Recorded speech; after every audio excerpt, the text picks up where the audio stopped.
அரசியல் செய்திகளை உடனுக்குடன் தெரிந்து கொள்ள நம்ம அரசியல் நியூஸ் தமிழ் சேனலை சப்ஸ்கிரைப் பண்ணிக்கோங்க. வீடியோக்குள்ளார போறதுக்கு முன்னாடி நடிகர் விஜய் அவர்களை பிடித்தவங்க இந்த வீடியோவுக்கு மறக்காம ஒரு லைக் கொடுத்துக்கோங்க.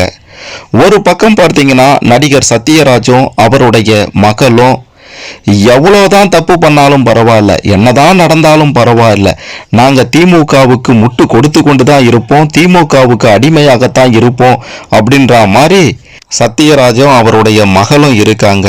விஜயை பற்றி ரொம்ப கேவலமாக மோசமாக எல்லாம் பேசியிருந்தாங்க. அதற்கு பதிலடியாக பார்த்தீங்கன்னா சத்யராஜினுடைய மகன் சிபிராஜும் பல விஷயங்களை பேசியிருந்தாரு. இப்படியா இவங்க குடும்பத்துக்குள்ளாரவே பார்த்தீங்கன்னா நீயா நானானு போட்டி நடந்து கொண்டு இருக்கக்கூடிய நிலையில தான் தற்போது விஜய்க்காக சிபிராஜ் அவர்கள் பரபரப்பான ஒரு கடிதம் ஒன்றை எழுதி அதிர வைத்திருக்கின்றாரு.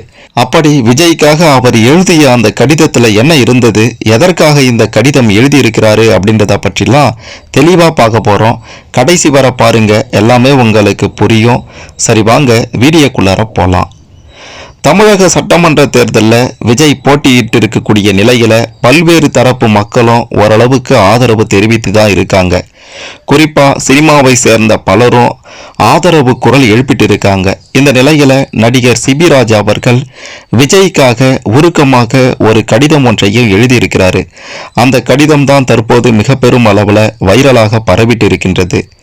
அந்த கடிதத்துல அவரு என்ன சொல்லியிருக்கிறாரு, என்ன எழுதியிருக்கிறாரு அப்படின்ட்டு கேட்டீங்கன்னா, 1993 அக்டோபர் 3 தான் விஜயை முதலாக சந்தித்ததாக சிபிராஜ் நினைவு கூர்ந்திருக்கிறாரு.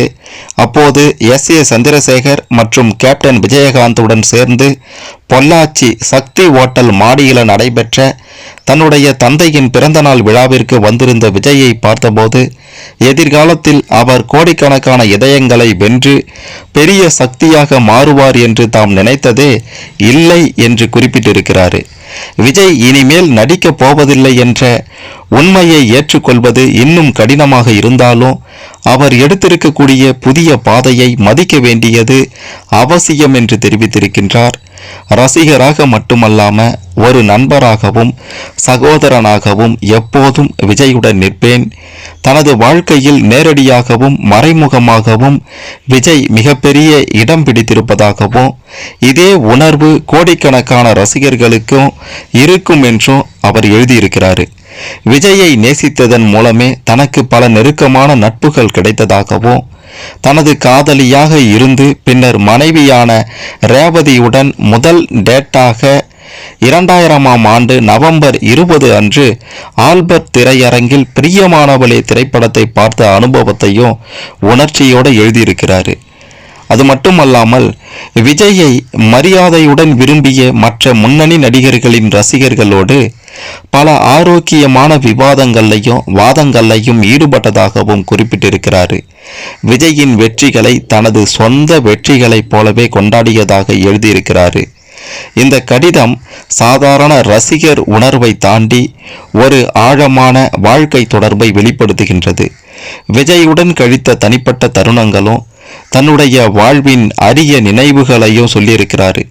விஜயின் வீட்டில் நடந்த இரவு உணவுகள், தனது லீ திரைப்பட தொடக்க விழாவில் விஜய் பங்கேற்றது, சில படங்களுக்காக வெற்றி வாழ்த்து தெரிவித்த தொலைபேசி அழைப்புகள், தாம் அழைத்தாலோ குறுந்தகவல் அனுப்பினாலோ உடனே கிடைத்த பதில்கள், இவை அனைத்தும் தனது வாழ்க்கையில் மிகவும் பொக்கிஷமான நினைவுகள் என்றும் அந்த கடிதத்தில் எழுதியிருக்கிறாரு நடிகர் சிபிராஜ் அவர்கள். திரைப்பட பின்னணியில் பிறந்திருந்தாலும் சினிமாவுக்குள் வருவதற்கு முக்கிய உந்து சக்தியாக இருந்தது விஜய்தான் என்றும், விஜயின் படங்கள் வெறும் பொழுதுபோக்காக மட்டுமில்லாமல் உண்மையான காதல், நட்பு, தன்னம்பிக்கை, சுயமரியாதை, முடிவெடுக்கும் திறன் போன்ற பல வாழ்க்கை மதிப்புகளை கற்றுத்தந்ததாகவும் சிபிராஜ் கடிதத்தில் சொல்லியிருக்கிறாரு.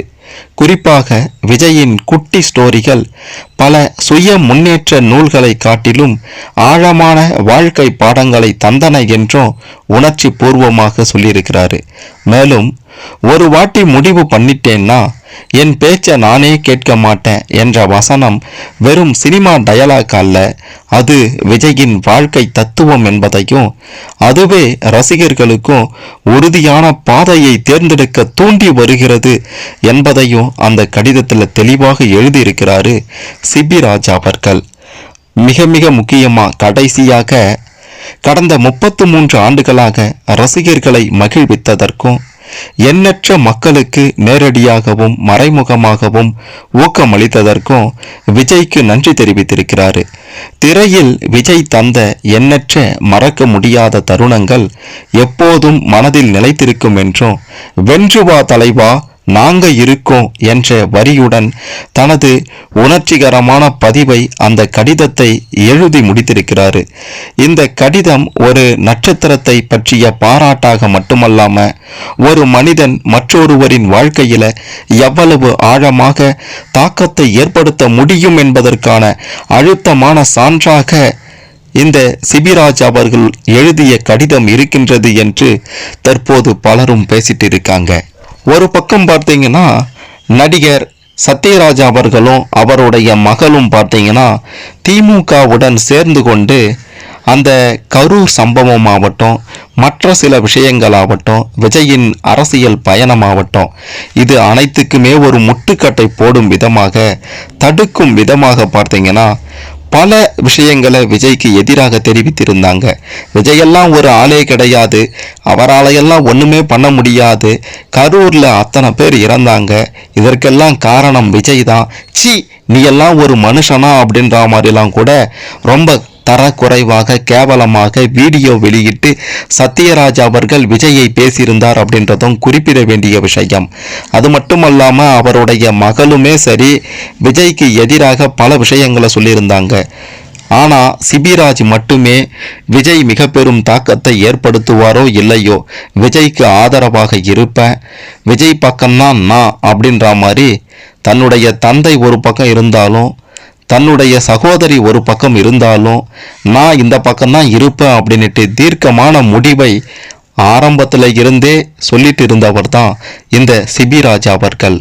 அவர்தான் தற்போது மனப்பூர்வமாக உள்ளார இருக்கக்கூடியது அப்படியே கடிதமாக எழுதி தற்போது வெளியிட்டிருக்கிறாரு.